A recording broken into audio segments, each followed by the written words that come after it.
مرحبا واهلا وسهلا فيكم بفيديو جديد. كيفكم؟ شو اخباركم؟ طمنوني عنكم. رجعت لكم اليوم فيديو جديد. اليوم بدنا نعمل فيديو كتير حلو والكل راح يستفيد منه، وانا كمان قدامكم بدي اعمله اول مرة، وان شاء الله يا رب راح تنجح معي وانتو كمان بتساووا وبتدعولي. حذروا شو راح اساوي. يلا بدنا نعمل دوبيركة اسمها بالكردي موستيك هاموندي. بدنا نعملها بالبيت بطريقة كتير سهلة ومبسطة، وحتى الكل يستفاد منها ويعمل هو كمان. أكيد أنتو كمان مشتاقين لها. هاي بتتاكل الصبح على الفطور، ويا عيني يا عيني على اللذاذة مع فنجان مع كاسة الشاي. ويلا نشوف الدوبيركة كيف بتصير بالبيت بطريقة كتير سهلة. شوفوا اللبن كيف عملته بالبيت. اول شي حابة اقلكن يا ريت تشتركوا بالقناة، تفعلوا زر الجرس، تحطوا لايك حتى يصلكم كل شي جديد. ويلا نبلش نساوي الدوبيركة. عندي هون 10 كيلو حليب جبتهم من المزرعة، حليب بقر، وساويته لبن. يعني ضل تقريبا 4 ايام عايفته مغطى، ما سطعته ابدا لحتى طلع معي لبن. شوفوا كيف طلع، عن جد ما بتتخيلوا قديش نجحت وطالعة اكيد طيبة. شوفوا يا عين يا عين، شوفوا عن جد الدسم اللي فوقه قديش طيب. هلا رح اورجيكم طريقة كيف بتنعمل. مثل ما قلت لكم 10 كيلو لبن الحليب سويتهم لبن، حطيت له 6 معالق لبن كان عندي بالبيت، حطيتهم مع كاسة حليب، دوبتهم كتير منيح. والحليب بعد ما غليته تعقم عندي وبرد، درجة الحرارة تقريبا 40 كانت. يعني حطيت اصبعتي يا دوب اصبعتي هيك انلدعت لدع، اكتفيت قلت يلا بنساوي لبن. هيك الطريقة. هلا بنساوي الدوبيركة، بس اول شي بدي افضيها. عندي هون بقطعة قماش قطن لحتى المي كله ينزل منه، ورح نغليها ان شاء الله بعد 3 ايام او 4 ايام. بدنا نعيفها بالكيس ونغليها سوا، ورح نشوف الطريقة كيف بتصير. ان شاء الله تنجح معي وانتو كمان بتستفيدوا وبتساووا منها. اول شي بدنا نبلش نحط معلقة ملح ومعلقة لهي كمان.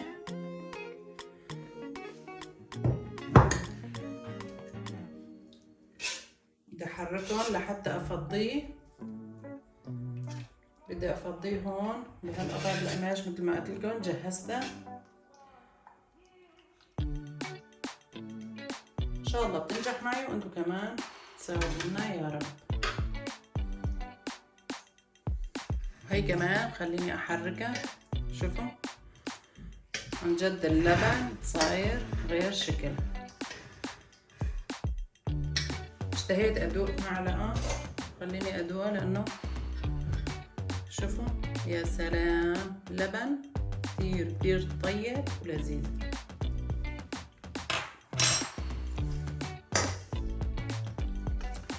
يا عيني على الطعمة، اندمت ليش ما عرفت صحن على طرف ندوقه.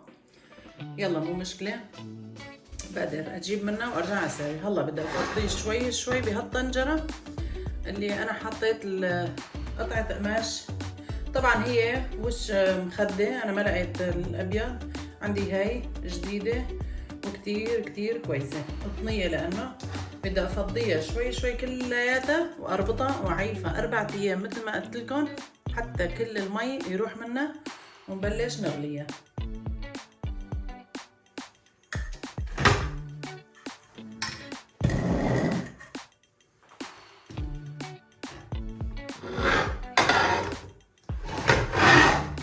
خليني افضيه هيك. بسم الله الرحمن الرحيم. بسم الله.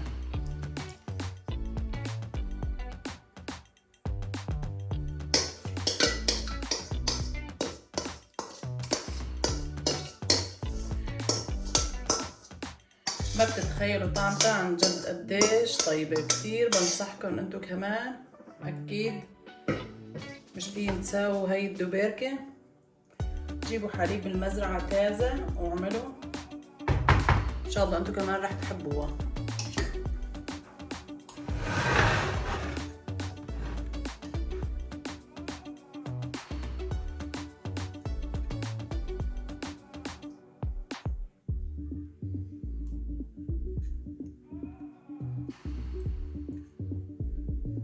خليني افضيها كلها اخلصها وارجع لكم. والله هيك حطيتها هون قطعة القماش، حطيتها بالطنجرة وبدي اخدها على مكان اعلقه هيك حتى كل المي تصفى منها. بعد 3-4 ايام بنطالعهم وبنغليهم بنشوف كيف رح يصير.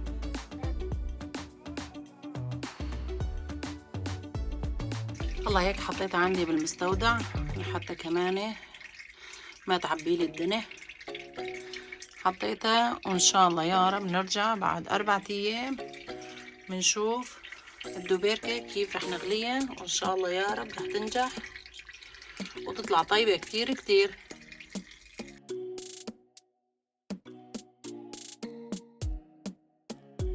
عندي هون اللبنة جهزتها، حطيتها بالكيس مثل ما قلت لكم 3 ايام، هاي رابع يوم.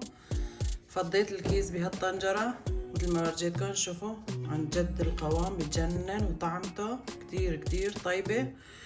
مثل ما قلت لكم رح نساويها دوبيركة مثل ما عنا بعفرين بيقولوا موستيك هاموندي. بس اول اشي قبل ما احركها واحطها على النار بدي احط لها نشا مشان ما تفرط معي ويطلع قوامها كتير حلو.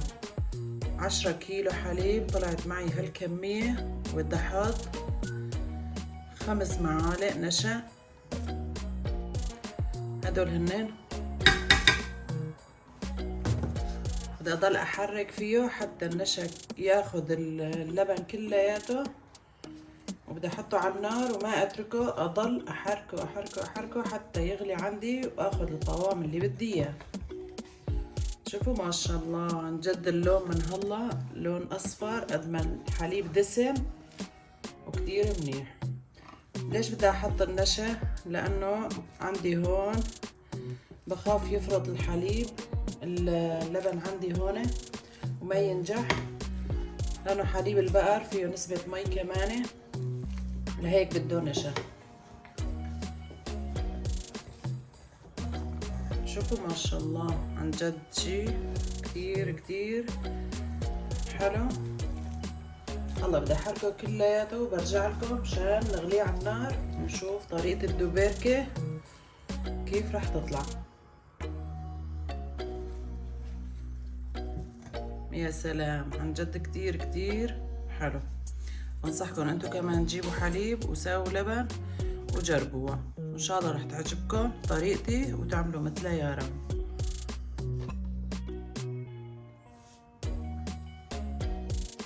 هلا شعلت الغاز، بدي ابلش احركه لحتى اشوف القوام المناسب لإله.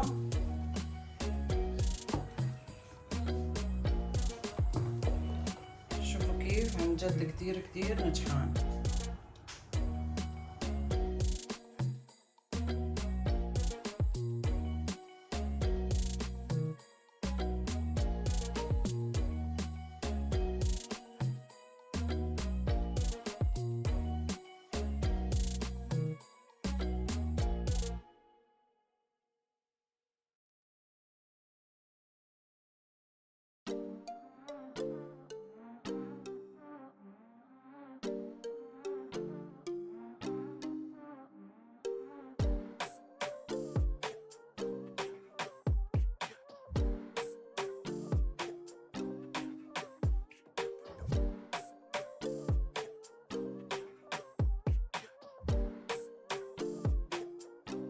حبيت اورجيكم شوفوا الفقاعات اللي عم تطلع منها بعد ساعة من التحريك. ما بصير توقفي ابدا لحتى ما يحترق معنا اللبن. سفل الطنجرة شوفوا كيف. هيك بدي اطفيه واتركه شغلة نص ساعة لحتى هيك يبرد شوي ونفضيه بالقطرميز. شوفوا كيف طلع عن جد القوام كتير كتير حلو. طفيت الغاز وحطيته على طرف. طبعا الغاز اول ما شعلته حطيته على 5. انا اعلى عندي عيار على 9. حطيته على 5 وخليته يغلي كتير منيح، شغلة 3/4 ساعة. بعدين حطيته على 7 وبلشت احركه كتير منيح لحتى ما يمسك معي سفل الطنجرة. وقبل ما اطفيه ب10 دقايق حطيته على 9 وخليته كمان كتير حركته لحتى كمان يصير عندي القوام كتير كويس. بس عن جد التحريك بيتعب، بس يلا تجربة حلوة كتير وإن شاء الله رح نكون مع بعض ونشوف بالنهاية كيف رح تسمك معنا. هاي هي الدوبيرجي المستيك هاموندي. كتير طريقة سهلة عن جد، أنا تخيلتها طريقة صعبة بس لأنه عندي الكمية قليلة طريقتها كتير سهلة.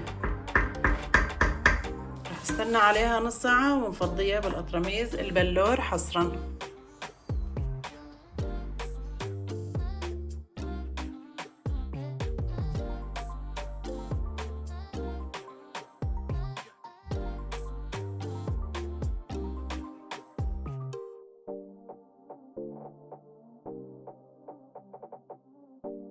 مثل ما شفتوا عندي فضيت الطنجرة حطيتها بهالقطرميز البلور حصى. مثل ما قلت لكم بدها تكون معقمة ونظيفة وما بدها تكون فيها ولا نقطة مي حتى ما تعفن وما تشرك معنا.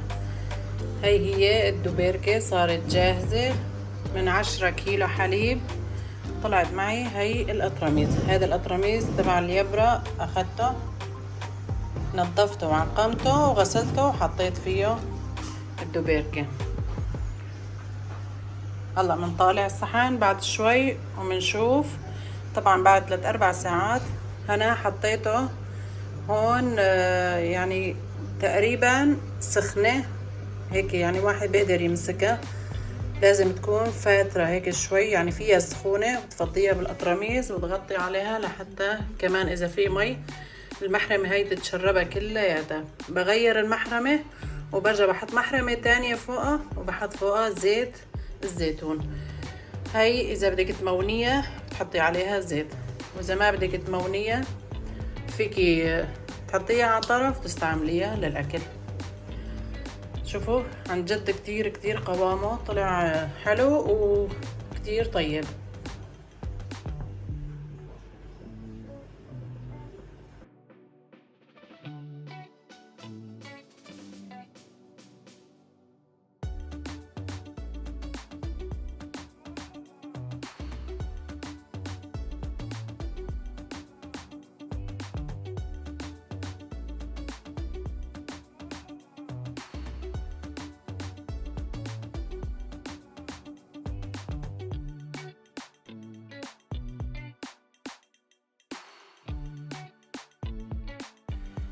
والله هون بعد ما برد عندي القطرميز كتير منيح. هلا المسا يعني صار تقريبا 7-8 ساعات كتير برد. وشوفوا القوام مثل ما ورجيتكم كتير كويس.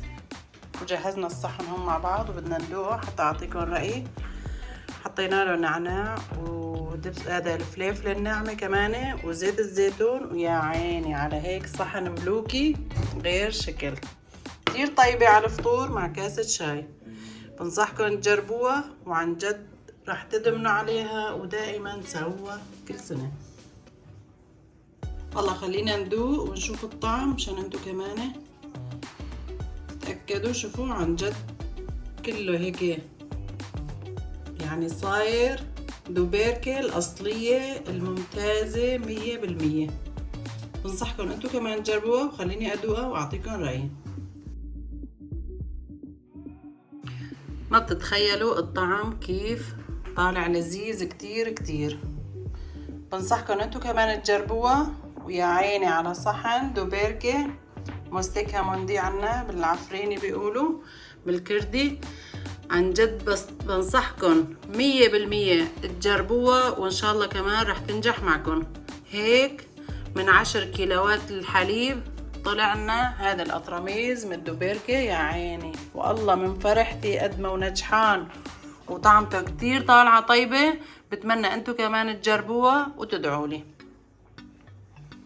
واصدقائي بدنا ننهي الفيديو مع بعض بأطيب الصحن بده بركة، وهاي القطرميز كمان. وإن شاء الله يا رب يكون عجبكم الفيديو واستفدتوا منه، ولا تنسوا تشتركوا بالقناة، تفعلوا زر الجرس، تحطوا لايك حتى يصلكم كل شي جديد. باي باي.